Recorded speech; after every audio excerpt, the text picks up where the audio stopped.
Le seigneur de la rivière. Susan vivait heureuse au milieu des cygnes de la rivière. Elle passait de longues heures sur une petite île couverte de saules au milieu des ajoncs. Parfois, elle se glissait par de petits chemins jusqu'à un bras mort de la rivière où les canards sauvages faisaient leur nid. Si quelqu'un d'autre s'était approché d'eux, ils auraient à coup sûr pris leur envol.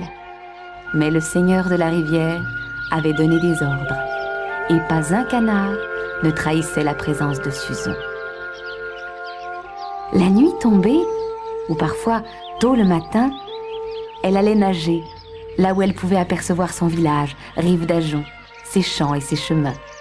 De temps en temps, quelqu'un l'apercevait et le bruit courait qu'il y avait une ondine dans la rivière.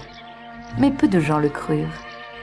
Tous les jours, le seigneur de la rivière apportait à Susan ses repas, dans un joli panier en osier qu'elle avait elle-même fabriqué. Il se rendait parfois au moulin à eau, car la meunière lui donnait toujours quelque chose. Ou alors, il s'arrêtait sous le pont, où les gens lui lançaient du pain et des biscuits. Presque tous les jours, il passait derrière le jardin du boulanger. La fille du boulanger avait l'habitude de l'attendre assise sur un petit muret. Dans sa jupe, elle avait pour lui des petits pains de toutes sortes ou des bouts de gâteau de la veille. Le cygne la remerciait alors d'un mouvement de tête gracieux et continuait son chemin. Elle ne se doutait pas que tout cela était destiné à une petite fille comme elle. Susan grandissait et embellissait de jour en jour son père, se demandait-elle.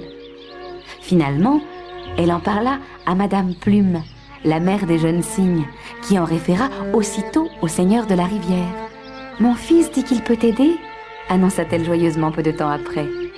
La femme du boulanger étend son linge dans son jardin le lundi. Dès qu'il verra une robe de fillette sur le fil, il te la ramènera. La fille du boulanger est justement de ta taille. Mais cette idée ne plut pas du tout à Susan. « Oh, Madame Plume, c'est très gentil de sa part, mais il ne doit pas faire cela. Ce serait du vol. Je ne pourrais pas porter une robe volée. » Cette réponse étonna fort Madame Plume et son fils. Tous deux étaient braves, patients et doux, mais jamais ils ne se posaient de questions sur ce qui était bien ou mal. Susan leur expliqua la signification du mot « voler ».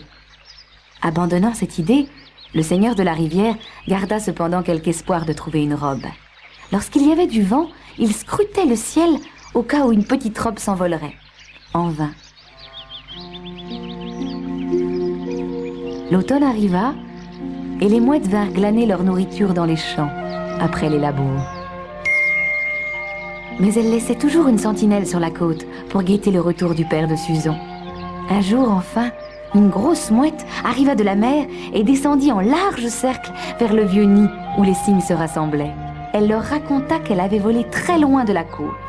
Elle s'était perchée sur le gréement d'un navire qui se dirigeait vers le port pour se reposer un peu, et elle avait entendu les marins parler de leur famille. L'un d'eux, un homme grand avec d'épais cheveux gris et des yeux noirs, parlait de sa fille Susan. Certes, ce prénom était courant, mais la mouette était sûre qu'il s'agissait du père de leur Susan. La fillette pouvait à peine croire que son père serait là dans quelques jours. Elle voulait chanter, danser, mais les cygnes lui conseillèrent d'être sage pendant quelque temps encore. Elle s'assit près de Madame Plume et décida de se faire belle. Au coucher du soleil, le seigneur de la rivière partit en disant « Il faut que j'aille voir moi-même s'il s'agit bien du père de Susan. » Il se dirigea vers un bateau ancré au large.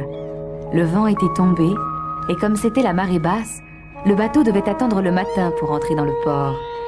Un groupe de marins, appuyés au bastingage, contemplait la côte.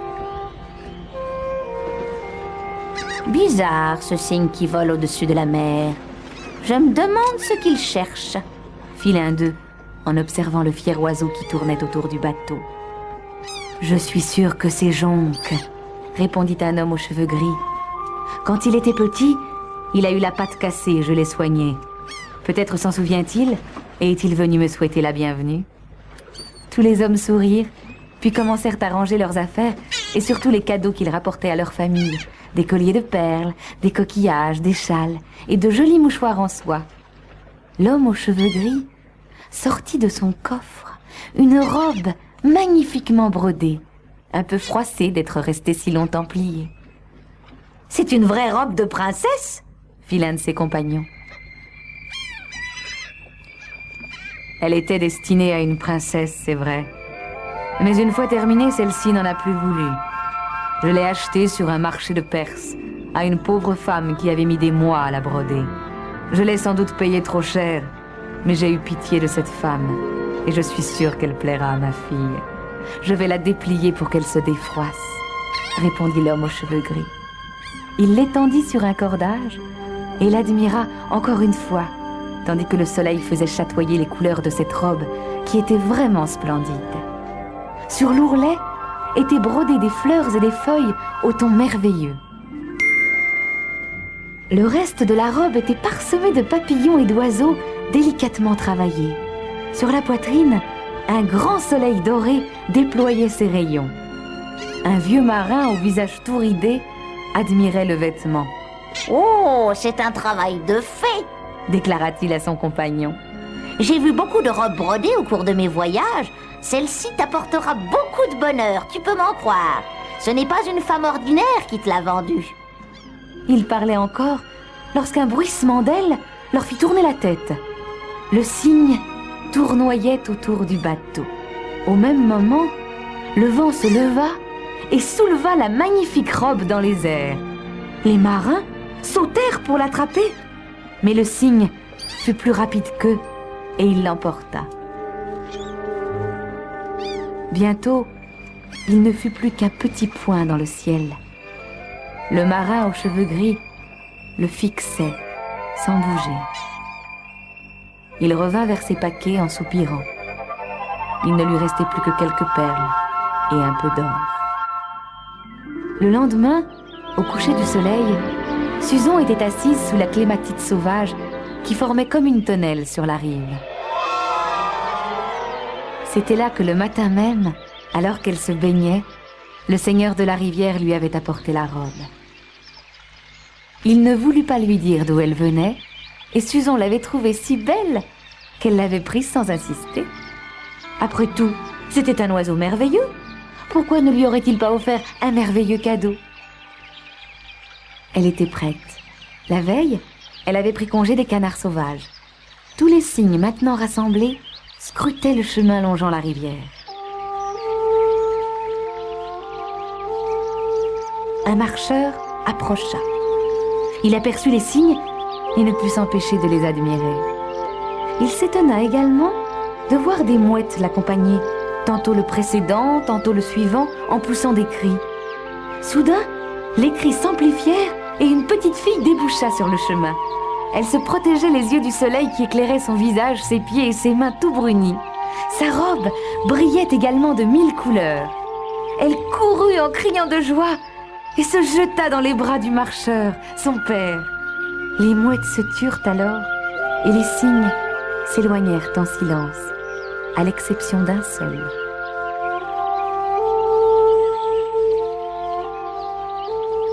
Le père et la fille avaient tant de choses à se raconter qu'ils étaient encore au bord de la rivière lorsque les étoiles apparurent dans le ciel.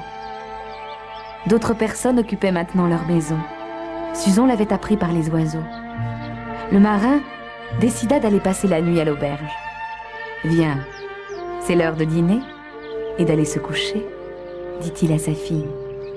Alors qu'il s'apprêtait à partir, « Mon beau seigneur, je suis un homme simple. Je t'avais nommé Jonque, sans savoir qui tu étais. Mais quel que soit ton nom, je te remercie du fond du cœur. » Courbant la tête à ce compliment, le seigneur de la rivière s'éloigna avec majesté. Suzon et son père se rendirent à l'auberge, mais ils n'y restèrent que peu de jours. Un vieux batelier avait en effet décidé de se retirer. Or, il n'avait pas de successeur. Le marin obtint sa place et il s'installa dans sa maison, près de la rivière, avec Suzon.